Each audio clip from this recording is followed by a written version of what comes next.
entender a repetição. Então vai ter repetição no processo. Né? Nós temos uma tendência de repetir, de cometer os mesmos erros. A partir do momento que eu consigo enxergar a repetição, eu vou identificar padrões. Padrões de comportamento, padrões de escolha. Então, primeiro passo, identificar a repetição. Segundo passo, entender padrão. Padrão desse sujeito, padrão da família. Como que esse sujeito responde e essa contra-resposta, como que a família... E aí eu vou começar a entender mais profundamente, num outro nível. Olá, tudo bem? Meu nome é Carlos Kujert e eu faço parte do time da saúde mental extrema. E nós ajudamos os terapeutas a faturar R$9.000 trabalhando 3 horas por dia. E vamos terminando a semana aqui com a jornada do terapeuta 9K. Hoje estamos ao vivo no Facebook e no Instagram. Conseguimos resolver o problema aqui.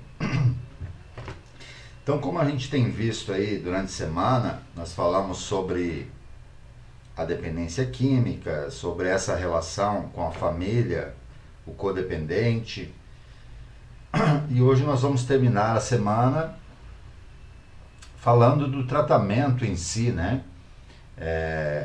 Do que esse terapeuta iniciante vai ter que ter habilidade para tratar a dependência química e a codependência no consultório, o tratamento ambulatorial.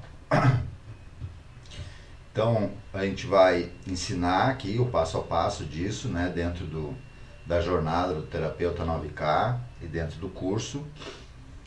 E eu estou tentando agora dar uma visão ampla, né, desse paciente que vai chegar para esse terapeuta iniciante.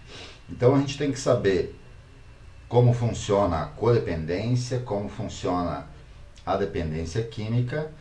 E esse paciente que vai chegar para tratamento, a visão que eu tenho que ter é diferente daquela visão, daquela experiência do tratamento com a abordagem da internação.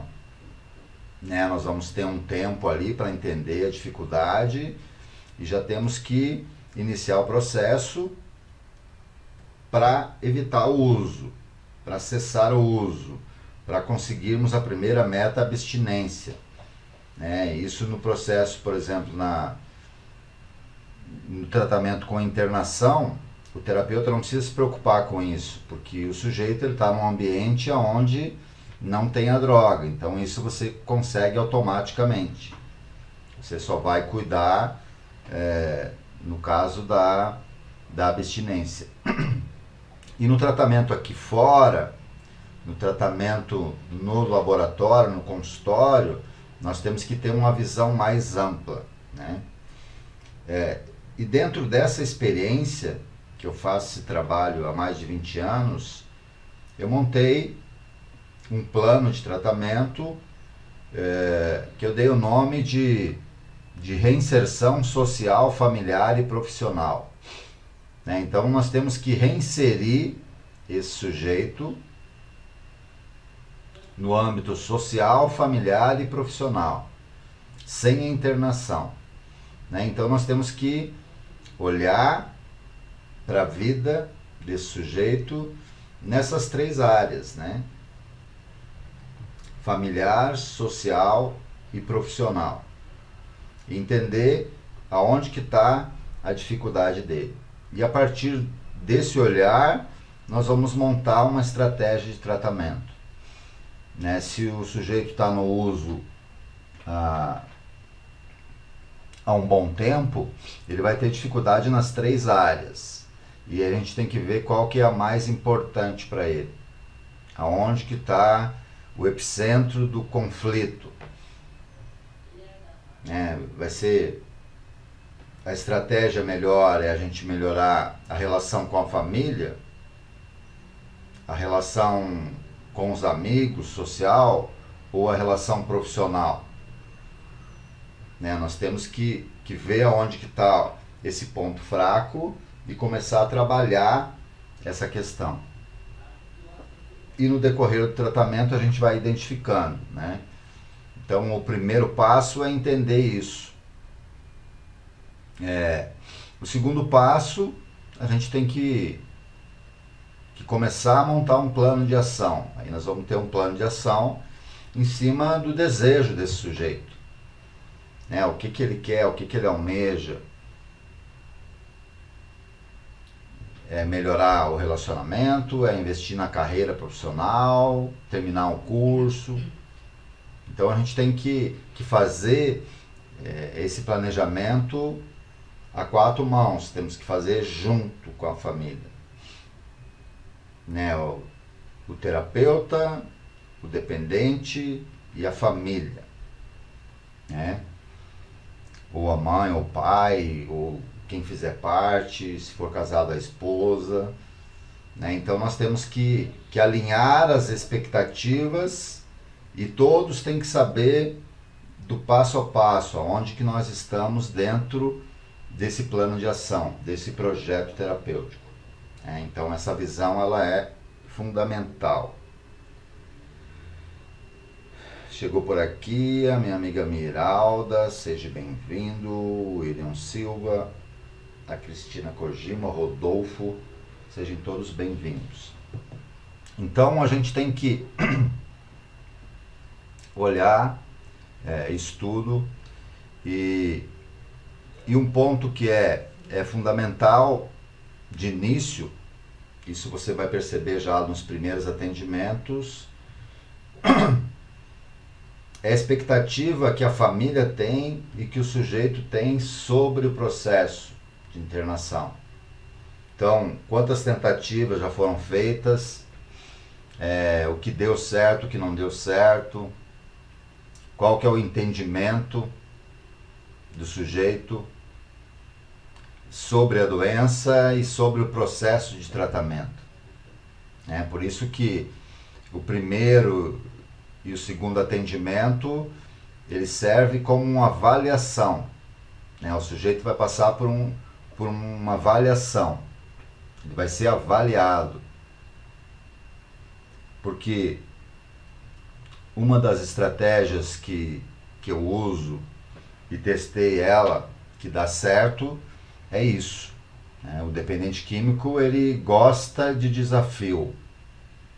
E aí o terapeuta tem que criar essa habilidade para montar uma estratégia para desafiar esse sujeito. Porque geralmente, se ele teve uma experiência com a internação e não deu certo, ele teve uma recidiva, uma recaída, ele vai apostar agora porque ele não quer a internação, ele não quer voltar para a internação. A maioria das pessoas que passaram pelo processo de internação, elas não querem voltar. Por que elas voltam? Porque elas não têm outra opção. A família muitas vezes não sabe, né? Por isso que esse trabalho que a gente faz de divulgação, ele ajuda nisso. Então, nessa semana a gente entendeu que dentro do tratamento como a internação, a gente tem uma falha, um ponto falho, que nós identificamos como o tratamento com a internação, ele é focado no dependente químico. E é fundamental ter o foco na família. Porque se você não focar a família, não ajustar, não fazer um novo arranjo na família, não adianta você tratar o dependente, porque ele vai voltar para esse lugar. Alguém tem alguma dúvida a respeito disso? Ou ficou claro para todos? Se tiver dúvida, a gente tenta solucionar aqui. Então, a família é fundamental ela fazer parte do processo. Se a família não faz parte do processo, eu tenho que ter uma boa justificativa, eu tenho que ser convencido que o sujeito vai dar conta sozinho. E nós sabemos que sozinho é mais difícil. O programa de 12 passos fala, sozinho eu não consigo. Então, se tiver alguém comigo nessa caminhada, vai ser mais fácil. Sozinho, às vezes, você vai até mais rápido, mas se você quiser ir longe, é bom você ir acompanhado. Isso é fato. Então, quando tem o mínimo, aquilo ali, o necessário da ajuda do outro, sempre tem alguém junto no tratamento, sempre tem alguém que acredita. E aí a coisa anda. Então eu tenho que ter esse entendimento. Foco na família. Isso é fato. Entendemos isso, que a família é fundamental. O outro ponto fraco que tem no tratamento, porque é a opção mais procurada, é o tratamento. Então o tratamento tem esse ponto fraco. O outro ponto fraco é esse que eu acabei de dizer, que foi aí que eu comecei a criar essa ideia. Que o ponto fraco do tratamento é o pós-tratamento, é o processo de reinserção social. Aí eu coloquei reinserção social, familiar e profissional, que pega todas as áreas do sujeito, que leva para a visão biopsicossocial e espiritual. Então é muito mais amplo. A doença ataca todas as áreas do sujeito. Então eu tenho que ter um recurso que vai olhar para essas áreas que foram atacadas. E ali no processo nós vamos identificar os pontos fortes que esse sujeito tem e os pontos que devem ser melhorados. E aí nós vamos alinhar isso. E depois vamos progredir no processo de tratamento. Então, nos primeiros atendimentos, eu tenho que ter esse olhar sistêmico de como funciona todo esse sistema. Se ele teve alguma experiência antes, eu tenho que saber o que aconteceu. Porque nós entendemos no trabalho dessa semana que eu tenho que buscar entender a repetição. Então vai ter repetição no processo. Nós temos uma tendência de repetir, de cometer os mesmos erros. A partir do momento que eu consigo enxergar a repetição, eu vou identificar padrões. Padrões de comportamento, padrões de escolha. Então, primeiro passo, identificar a repetição. Segundo passo, entender padrão. Padrão desse sujeito, padrão da família. Como que esse sujeito responde e essa contra-resposta, como que a família... E aí eu vou começar a entender mais profundamente, num outro nível. E essa condição, no tratamento com internação, o terapeuta não tem. Você tem fragmentos disso. Agora, no tratamento ambulatorial, você está fazendo isso concomitantemente. Você está olhando para o sujeito, para o dependente e para a família. E aí você percebe que tem ali uma discrepância no entendimento, às vezes no nível intelectual mesmo. E nós temos que alinhar isso. Às vezes o dependente tem muito mais informação sobre a doença, sobre o sintoma, e ele usa isso para fortalecer a doença. Ele usa isso que eles chamam de manipulação. Aí quando eu dou conhecimento para a família, isso que ele usava perde a força, não vai ter o mesmo resultado. Aí eu já tenho uma outra dinâmica.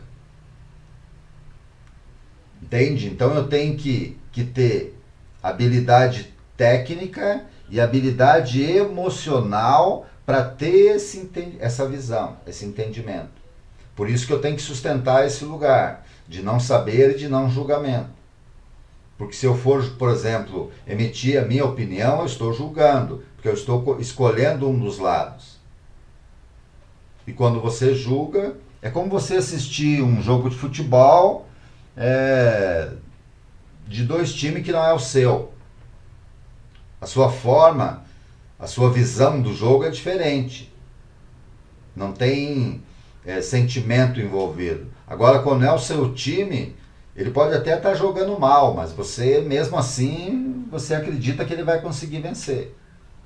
Agora, se é dois times lá que não é o seu, você vê, ó, aquele time lá, o time A tá com mais tesão, tá com mais vontade de vencer. Ele tá jogando para vencer. O outro tá jogando para não perder.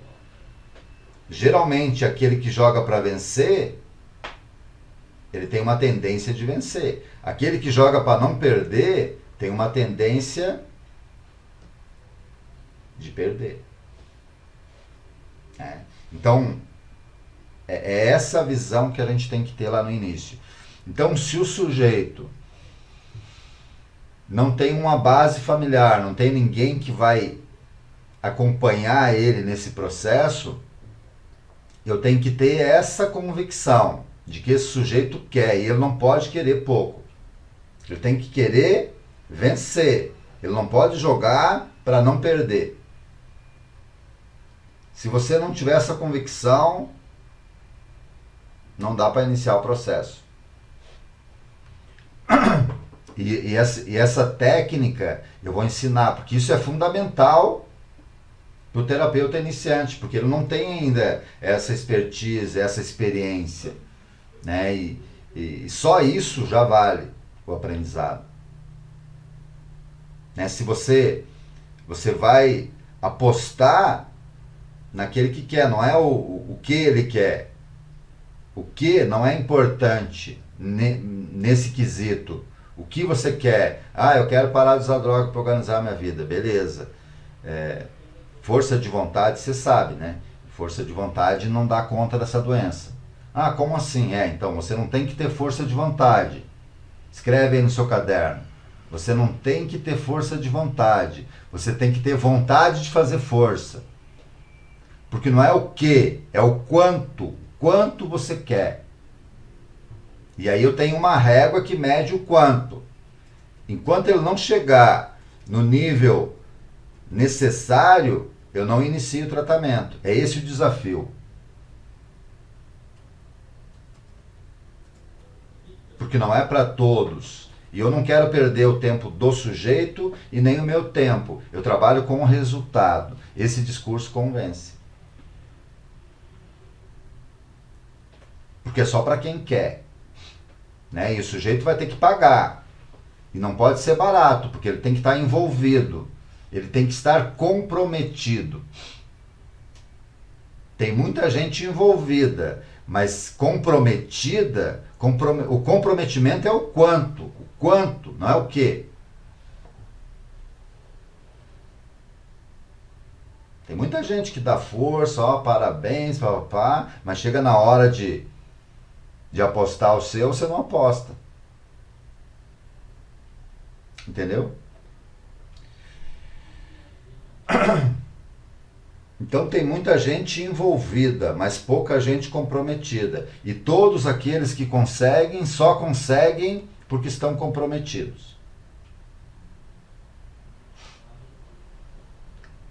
Todos aqueles que tiveram sucesso, que tiveram êxito, todos aqueles que conseguiram, só conseguiram porque não desistiram. E o que fez esses que conseguiram não desistir foi o quanto, não o que. Porque não é o nível de QI, de inteligência, não é a cor da pele, não é a inteligência, não é a religião, não. É o quanto, é tesão, é vontade, é indignação. O sujeito tem que estar incomodado no lugar que ele está. Daí... Ah, mas ele é apático, é um sujeito que para ele está tudo certo, ele é muito fechado. Então, tem técnica para abrir. Tem técnica para fazer o sujeito querer. Então, aquele que não quer, não adianta eu iniciar o tratamento. É isso que o terapeuta que não tem experiência faz. Ele trata todos igual, como se todos quisessem. Daí o outro está fingindo que está em tratamento e eu estou fingindo que estou tratando. E eu não sei trabalhar assim, porque eu trabalho com resultado. Então, se eu sentir que o sujeito não quer, e eu tenho testes para medir isso, o que eu tenho que fazer antes de começar? Aumentar o querer dele. Então tem sujeito que fica 3, 4 meses só para ele começar a querer. E daí começa o tratamento. Porque nós dois temos que estar envolvidos. Nós temos no mesmo barco, nós temos que remar junto, para a mesma direção. E com a mesma força. Porque se ele não quer remar e eu vou remar sozinho, nós não vamos chegar. Ou vamos demorar 1000 anos para chegar. Então tem que ter uma remada em sincronia. Sabe, nós temos que estar junto, na mesma velocidade.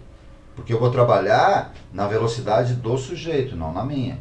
E daí aos poucos nós vamos aumentando a performance desse sujeito.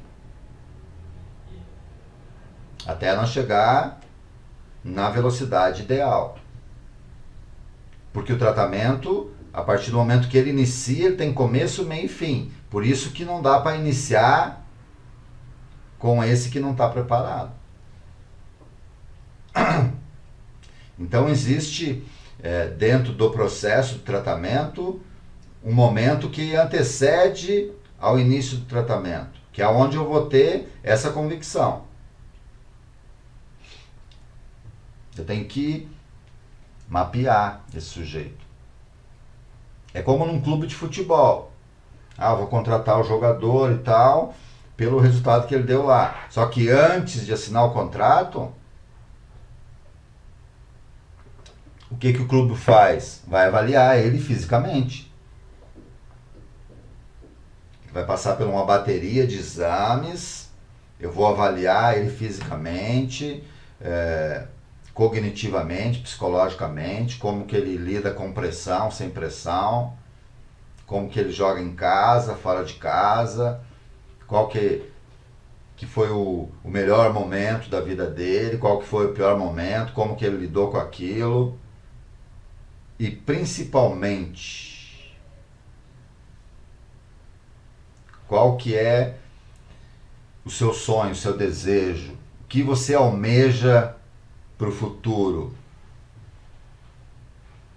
E aí eu uno todo essa análise, essa avaliação, e aí eu vou tomar a minha decisão, se eu vou contratar esse cara ou não. É assim que eu faço. Porque o que me deu autoridade foi essa visão. Porque se eu tratar o cara e ele não tiver resultado, quem que está perdendo? É ele? Será que é só ele? Entende? Essa é a visão empreendedora. O foco tem que ser no resultado. Se o sujeito quer, é meio caminho andado. E se ele não quer, eu tenho que arrumar um jeito de fazer ele querer. Então não é porque ele não quer naquele momento, não, vamos ver o que está faltando, qual que é a experiência, qual que é o bloqueio que esse sujeito tem.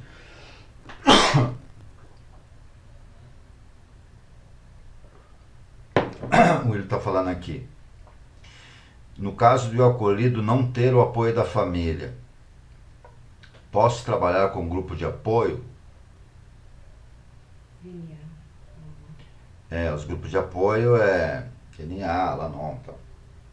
Então, esse sujeito que não tem apoio nenhum da família, William, esse é um fato. Aí você tem que olhar para esse sujeito. Ele está internado, é o sistema de internação, né?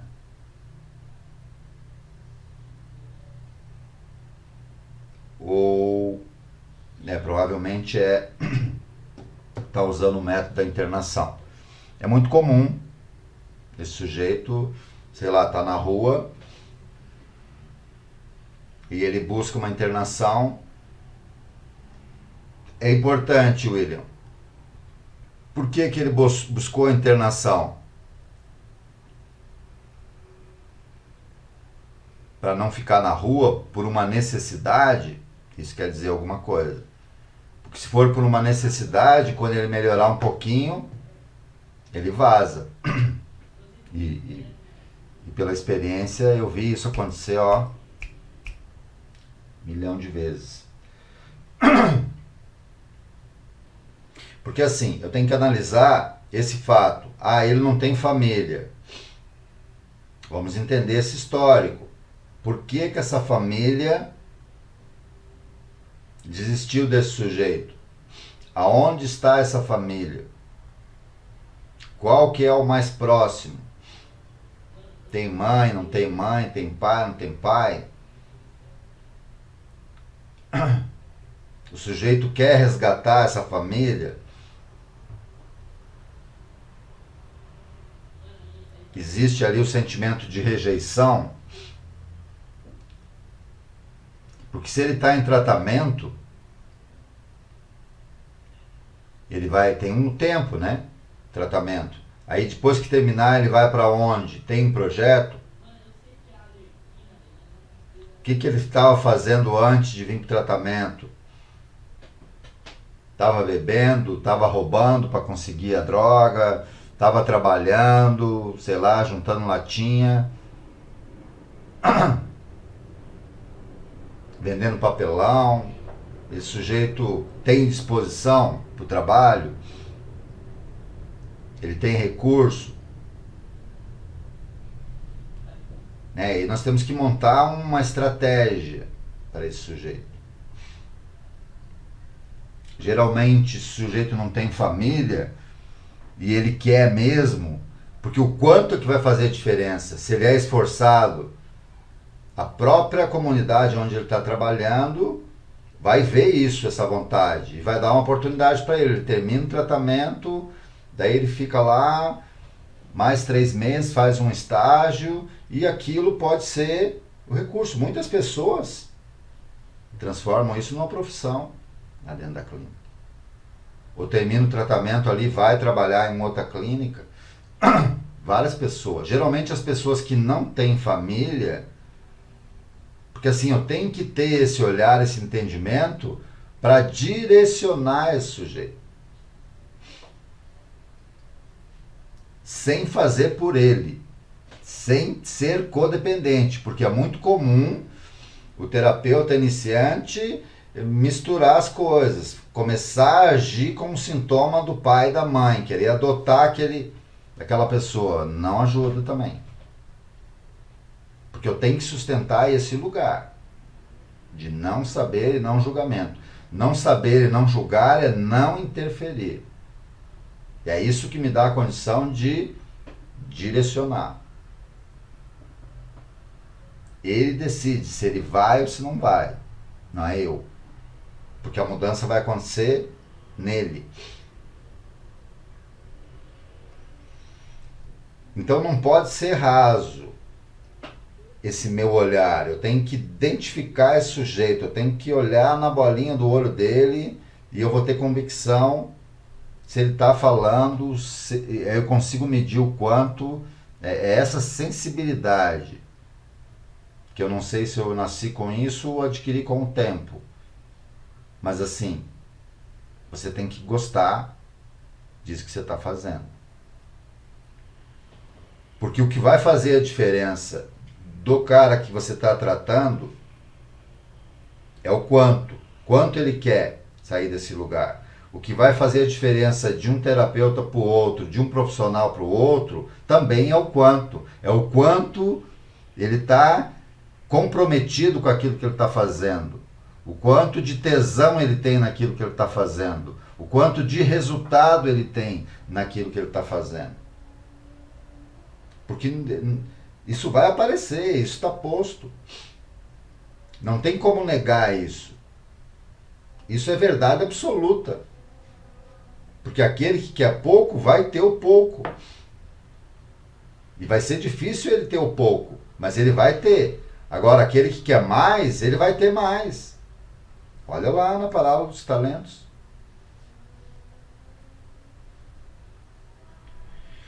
Chegou mais uma galera por aqui. Meu amigo Márcio Rezende também é terapeuta. Também é terapeuta, William, que nem você. Trabalha numa clínica lá.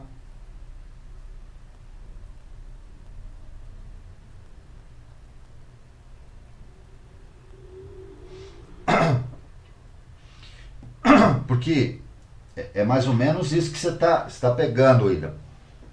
Não é uma coisa só. Então eu tenho dependente e tenho codependente. E cada um tem a sua dificuldade, tem o seu sintoma. Aí eu tenho que olhar individualmente, respeitando a singularidade, o recurso que cada sujeito tem. Porque tem muita gente que usa o problema, a doença, como recurso para subsistência. Complexo isso, mas eu vou... Por exemplo, William, tem lá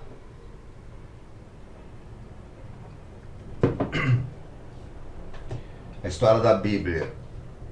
Eu gosto muito de usar os exemplos da Bíblia, porque quando eu fiz meu tratamento eu li a Bíblia inteira.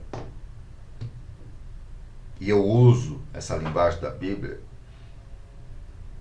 Minha função não é espiritualizar, mas assim, me ajuda bastante no meu trabalho. Então nós temos lá a história do cego Bartimeu. Então uma pessoa que era cega e ela vivia de esmola. Ele estava lá com uma latinha com as moedas e fazia barulho, e daí Jesus passou e ele encheu o saco de todo mundo mandava ele calar a boca, e ele gritava e batia aquela latinha. E daí Jesus foi lá e, puf, curou ele. E daí, o que ele sabia fazer era aquilo, pedir esmola. Ele sobrevivia da esmola. Então, agora ele enxerga. Tem mais como pedir esmola.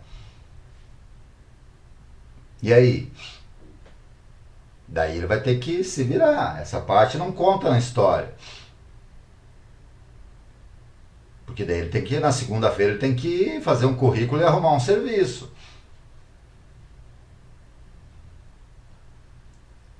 Porque é isso a história. Tem muitos dependentes que tá lá, a família ajuda, tá devendo, tá todo ferrado, vai para internação, a família ajuda a vida dele e tal. É o Bartimeu. Daí, puf, ele começa a enxergar. Daí sai da clínica, é a segunda-feira. Só que daí ele não quer mandar o currículo, não quer ir trabalhar. Ele quer pegar a latinha e quer viver de migalhas. Mesmo enxergando, ele não quer ir para a vida. E daí numa outra parte, num outro livro da Bíblia, que se não me engano tem 32 livros dentro de um só, fala assim, que o pior cego é aquele que não quer ver. É esse cara que na segunda-feira ele fecha os olhos. De vez em quando eu sou assim, que bom se hoje fosse sexta. Mas é segunda e eu tenho que abrir o olho e ir pra cima. É o quanto, é tesão, é... Beleza, eu nem lembro mais que eu era cego. Porque é isso que acontece com o dependente químico e codependente quando ele está... Com o codependente quando ele está lá, na crise, no ápice da doença. Fica cego. Por isso que o nome é recuperar a ação. Recuperação. Tem que ter ação, não pode ser passivo. Porque se você quiser melhorar a vida do cara, fazer tudo por ele, ele vai ficar com o zoinho fechado, malandro. Entendeu? E eu não sou bonzinho, não. Eu não ajudo quem não quer ser ajudado. Não perca o meu tempo, não. Se você não quiser, sai da minha frente, porque eu estou querendo. E eu não quero ser contaminado com essa peste aí, porque é uma peste que contamina o espaço. Não gosto de parasita, não. Perto de mim não fica. Porque eu sou um cara de resultado, de ação. Eu identifico, bater o olho no cara, eu já sei que ele é... Esse aí é braço curto, esse aí... Eu não boto fé. Porque eu vou me esforçar, eu não sei economizar. Eu sou um cara intenso no meu trabalho, naquilo que eu... E aí, pô, aí... Se tem uma coisa que eu não sei ser, é otário. Não fiz esse curso de otário. Entendeu? É papo reto, eu não sei fazer de outro jeito. Sabe? Não tem muito mimimi. Né? Se o cara quer, pô, eu dou meu sangue pro cara. Eu tô com ele, não interessa se tá sozinho, que tá. Eu vou dar o meu máximo pro cara. Mas se eu perceber que ele não tá querendo, eu largo ele. E eu faço assim com o seu filho e faço assim com o meu. Com o meu eu faço assim. Se ele se esforçar, eu dou meu sangue para ele. Mas se ele fizer corpo mole, vai ficar para trás. Vai ficar. Porque depois eu não vou ter a opção de dizer, ó, eu fiz isso porque foi culpa sua. Não, eu que estou no comando. Eu não tenho dificuldade de me posicionar, porque eu já tive essa dificuldade. E daí colocava na conta do outro, ficava buscando justificativa no pai, na mãe, no tio, no filho, no sobrinho. Digo, então, e você? Ah, e tal.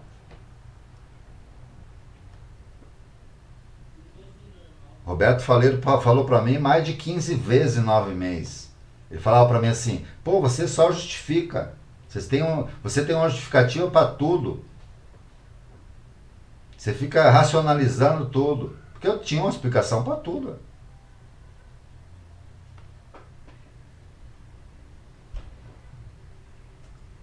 E aí lá na 10ª vez eu ouvi ele.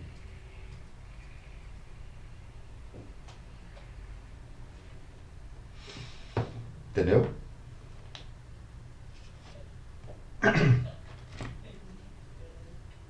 E aí eu parei de justificar. Parei de arrumar um culpado. Né? Parei. O William está dizendo aqui... Na filosofia dos narcóticos, neuróticos e tal.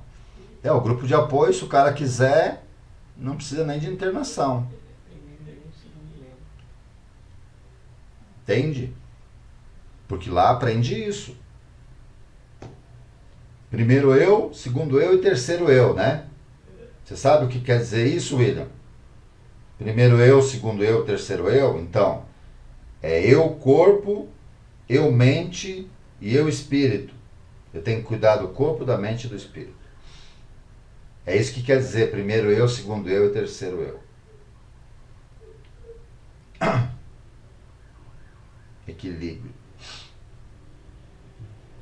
Porque se eu arrumar uma família para esse cara, ele já destruiu uma. Se eu arrumar uma e não arrumar ele destrói outra. E mais outra e mais outra.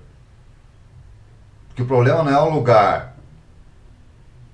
O problema é esse sujeito. A mudança ela acontece de dentro para fora. Nesse lugar. Eu corpo, eu mente, eu espírito.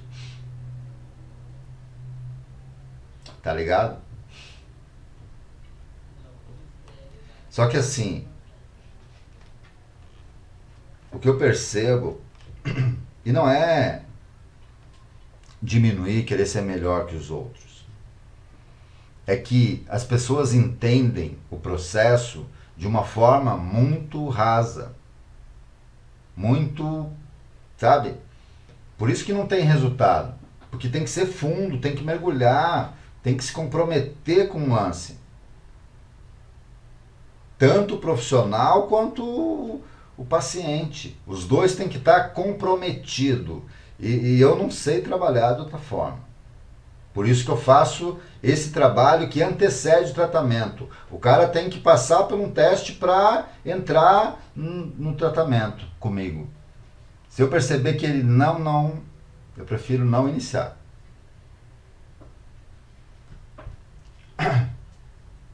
É esse o meu método.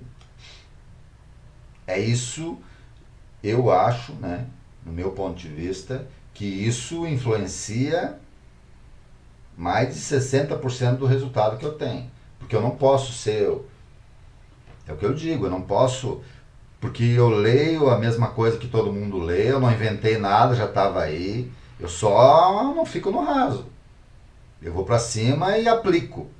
Porque uma coisa é você ler e entender. Agora, é a mesma coisa os 12 passos. Tem cara que é o PhD em 12 passos. Aí você pergunta para ele, mas você aplica na sua vida? E ele vem com veja bem. Ah, veja bem. Conheço, ó.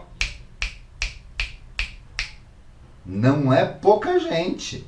São milhares de pessoas. Milhares. Cara que dá palestra, que faz e acontece. Daí você olha para a vida do cara, você não vê nada. Eu tenho 20 anos que não uso mais de 20 anos. Mas eu conheço cara que tem 10 anos que está sem usar droga e a vida dele não mudou 1 milímetro. Ele só parou de usar droga. Por quê? Porque ficou no raso, se contentou com aquilo. Esse cara não entra no meu tratamento.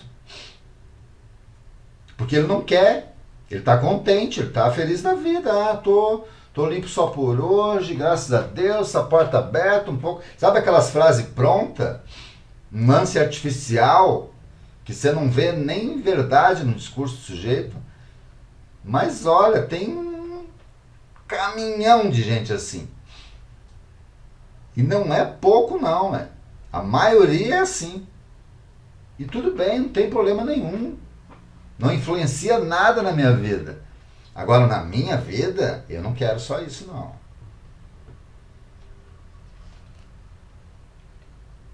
Escreve aí. Já falei semana passada. Mas essa frase é significativa para mim. Cada um tem a paisagem da montanha que subir.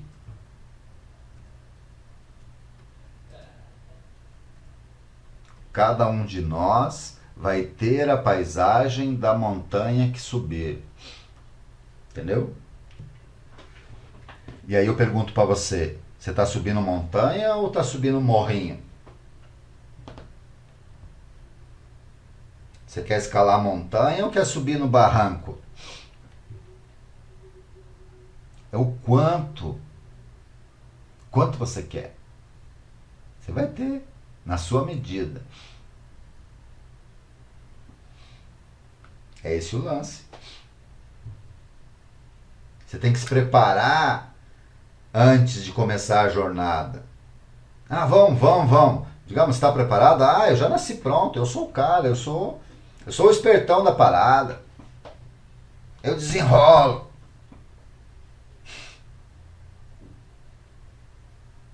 Esse cara que fala pra mim, eu desenrolo, dou uma olhada pra ele assim, será que é tudo isso mesmo? Fala pra mim, você desenrola ou você se enrola?